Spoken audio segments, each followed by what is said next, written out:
किरण ताटे आहे. मी प्रभाग क्रमांक 28 मधून नॅशनल राष्ट्रीय काँग्रेस पार्टीमधून निवडणूक लढवतोय. आणि माझे मूळ मुद्दे आहेत की दिव्यातील मेन पाणी समस्या. मी दिव्यातली मेन म्हणजे पाणी समस्या सोडवण्याचा प्रयत्न करणार आहे. आणि दिव्यामधील प्रत्येक चाळीत, प्रत्येक कानाकोपऱ्यात पाणी जायला पाहिजे. हीच माझी स्वप्नपूर्ती आहे, बाकी काय नाही. प्रत्येक चाळीत सगळीकडे पाणी जायला पाहिजे. आणि मेन म्हणजे रस्ते आणि ट्रॅफिक. दिव्यामध्ये कायमस्वरूपी मला ट्रॅफिक चौकी पाहिजे आहे, कायमस्वरूपी. आणि पोलीस स्टेशन सुद्धा हा मूळ मुद्दा आहे माझा. पोलीस स्टेशन दिव्यात मुंबईसारखं खूप मोठं पोलीस स्टेशन व्हायला पाहिजे दिव्यामध्ये. हा मूळ मुद्दा दिवा. आणि एक ट्रॅफिक चौकी व्हायला पाहिजे दिव्यामध्ये. हे माझे तीन मुद्दे महत्त्वाचे आहेत. हॉस्पिटल, प्रशस्त असं सरकारी हॉस्पिटल दिव्यामध्ये व्हायला पाहिजे, चांगलं सर्व सुखसोयी. लोकांना केमला जायला नको, लोकांना नायरला जायला नको, नाही लोकांना करव्याला जायला नको किंवा कुठेही जाऊ नको. तुमच्या हॉस्पिटलमध्ये पूर्ण ESIची फॅसिलिटी असेल. सर्व पूर्ण प्रसिद्ध हॉस्पिटल मला दिव्यामध्ये पाहिजे. या 3 ते 4 गोष्टी मला महत्त्वाच्या दिव्यामध्ये पाहिजेत. आणि ह्या गोष्टीवर मी मूळ मुद्दा ह्या गोष्टी जाईल, त्याच्यासाठी मी बांधणार आहे. आणि ते करण्याचा मी दिव्यामध्ये प्रयत्न करणार आहे. उद्या 12 स्टार उत्तम मेहनत कदम 28 मधून मी निवडणूक लढत आहे.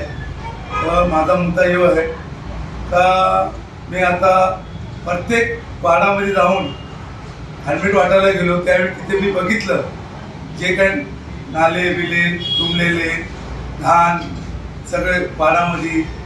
रस्ते बरोबर नव्हते. परत गरिबांचे जिथे रस्ते म्हणजे नाले तुंबले होते आणि तिथेच म्हणजे गरीब लोक आपले घरं त्यांची आणि घाणगुण वास असं घाणगुण पडले ते सगळं मी चांगलं नाले वगैरे पावसाने पाणी नाले तुंबणार नाही असे मी चांगली सोय करून देईल तिथे गरिबांची. आणि दुसरी गोष्ट म्हणजे स्टेशनला जे आपण ट्रेनमधून उतरतो तर लोकांचे जाम हाल होतात. जेव्हा ब्रिजवर चढतो आपण तर लोकांचे धक्केबुक्के, लेडीज लोकांना धक्केबुक्के लागतात. परत त्रास होतो त्यांना जाम. चढणाऱ्यांना ज्याला दम लागतो ते जे चढायचं काम सुद्धा बोलतात एक्सिलेटर ना, ते बंद राहतात. तर लोकांना जाम तकलीफ होते. ते मी त्याची व्यवस्थित करून देईल लोकांची. आणि दुसरी गोष्ट म्हणजे रस्त्यावर जे काय फेरीवाले जे आहेत त्यांना ते रस्त्यावर आता तर ट्रॅफिक जाम होते. लोकांना चालायला त्रास होतो. आणि त्याचं मार्केट मी मुळशी पाटीलकडला जाऊन जागा बघून मार्केट करून देईल. आणि गायगरिबांची सेवा करत राहील. आणि तेवढी एक संधी द्या मला. मी तुम्हाला माझं पूर्ण 5 वर्ष तुम्हाला मी हीच विनंती आहे. आता महागाई काय झाली हे तुम्हाला माहिती आहे. आता महागाई काय झाली हे तुम्हाला माहिती आहे. लोकांचे रोजगारी हे पण मिळत नाही.